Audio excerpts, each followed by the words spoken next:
warahmatullahi wabarakatuh. Selamat pagi anak-anak. Gimana kabarnya pada pagi hari ini? Sehat? Alhamdulillah. Oke, sebelum pembelajaran fikih dimulai, marilah kita berdoa dulu dengan harapan semoga pembelajaran pada pagi hari ini kita semuanya dimudahkan oleh Allah dan mendapatkan ilmu yang manfaat. Berdoa mulai.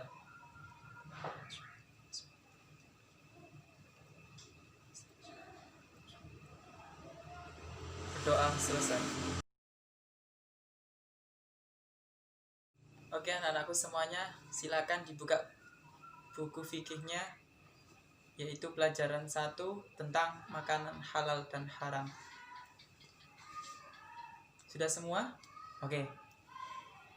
Langsung saja Pak Ustadz akan jelaskan kenapa sih kita harus belajar makanan halal dan haram. Oke ya. Tentunya kita pasti tahu kisah manusia yang diciptakan oleh Allah, yaitu Nabi Adam alaihissalam. Beliau beserta istrinya menempati surga yang disediakannya oleh Allah Subhanahu wa Ta'ala, dengan segala kenyamanan, dengan segala kesenangan, dengan segala fasilitas yang ada. Namun apa yang terjadi? Nabi Adam beserta istrinya harus keluar dari surga, turun ke bumi, disebabkan karena memakan makanan yang tidak diizinkan oleh Allah Subhanahu wa Ta'ala. Jadi makanan bukan hal yang sepele. Makanan harus kita pelajari bersama, karena dengan memilih makanan itu, beberapa kesenangan, kenyamanan yang ada di dunia ini ternyata membuat buruk bagi kita. Pelajaran kita hari ini yaitu tentang makanan halal dan haram. Baik, pelajaran kita hari ini kita bagi menjadi 2, yaitu makanan yang diizinkan oleh Allah untuk dikonsumsi. Apa? Yaitu makanan halal. Bagian yang kedua, kita akan belajar tentang makanan haram. Makanan haram yaitu makanan yang tidak diizinkan oleh Allah untuk dikonsumsi.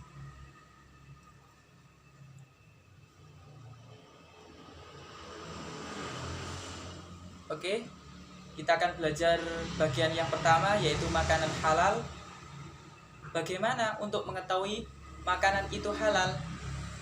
Ada 3 macam. Yang pertama yakni halal li'izzati, atau karena zatnya. Yang kedua halal karena cara memperolehnya. Yang ketiga halal cara mengelolanya. Dasar hukum atau dalil yang dipakai yaitu ya ayyuhan nasu kulu mimma fil ardi halalan thayyiba wala tattabi'u khutuwatis syaiton innahu lakum aduwwun mubin. Wahai manusia, makanlah dari makanan yang halal dan baik yang terdapat di bumi, dan jangan kamu mengikuti langkah-langkah setan. Sungguh setan itu musuh yang nyata bagimu. Quran surat Al-Baqarah ayat 168.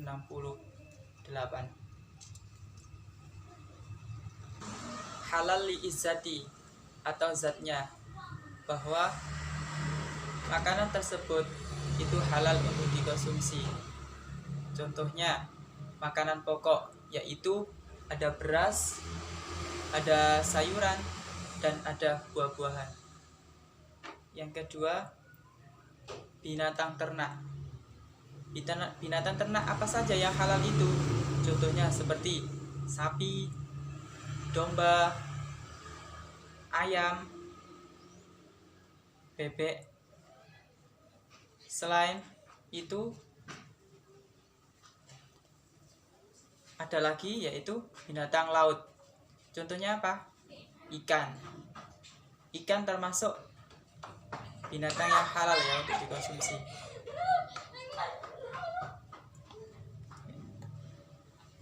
Halal cara memperolehnya. Cara memperolehnya itu tidak diperbolehkan dari cara yang batil atau yang tidak sah. Contohnya, kita membeli sesuatu makanan dengan hasil uang yang tidak diperbolehkan, yaitu dengan hasil curian tadi, uang curian tadi kemudian dibelikan beras, itu tidak boleh.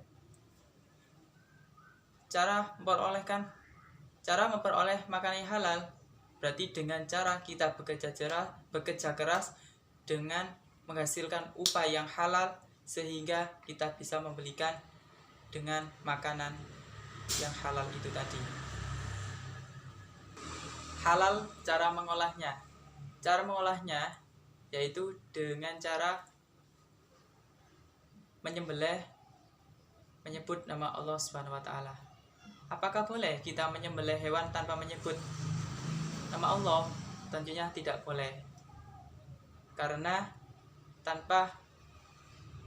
menyembelih tanpa menyebut nama Allah itu nanti akan menjadikan makanan tersebut menjadi haram. Kemudian cara memasaknya, kita harus dengan menggunakan bumbu-bumbu yang halal juga. Lanjutkan hikmahnya. Apa saja hikmahnya? Memakan makanan yang halal. 1. Mendapat kesehatan jasmani dan rohani. Yang kedua, doanya dikabulkan oleh Allah.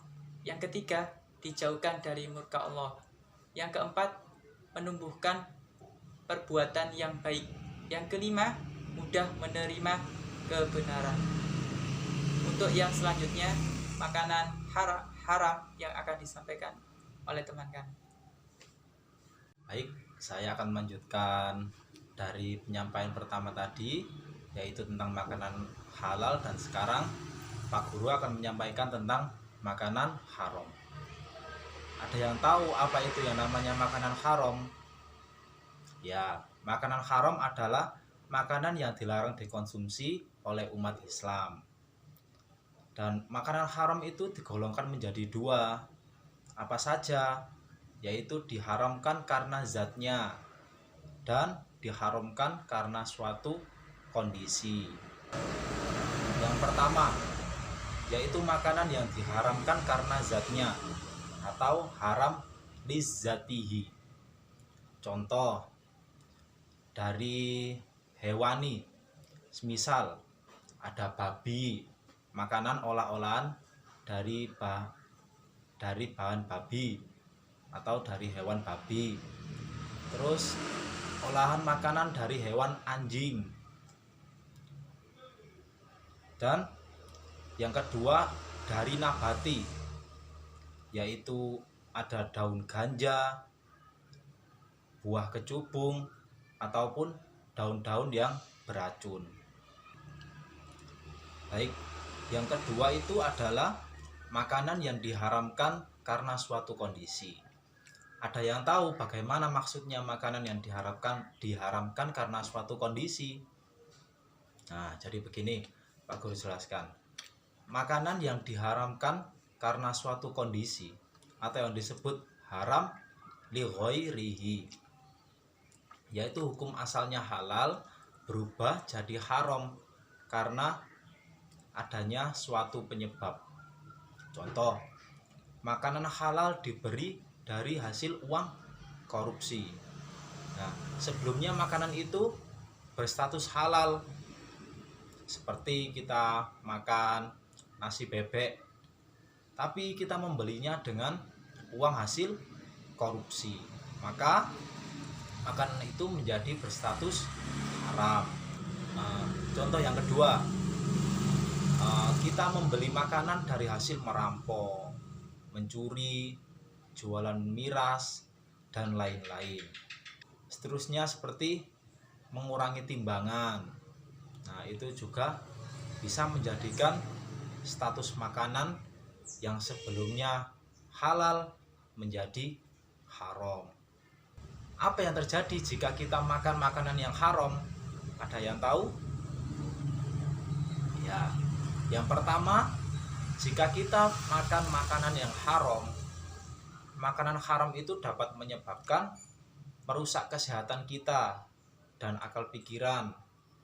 Doa kita menjadi terhalang, ataupun seperti doa kita tidak mudah dikabulkan oleh Allah Subhanahu wa taala. Nomor 3, kita sulit menerima hidayah dan menumbuhkan watak yang buruk.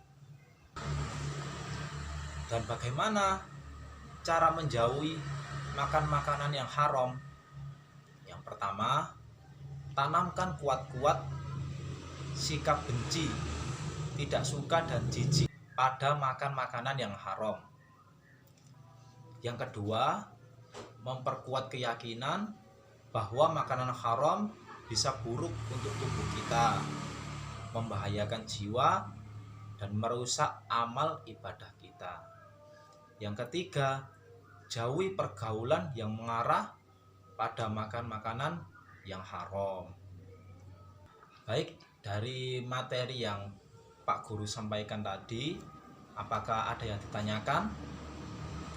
Baik, kalau tidak ada, marilah kita tutup dengan bacaan Alhamdulillahirabbil alamin. Sekian dari Pak Guru. Wassalamualaikum warahmatullahi wabarakatuh.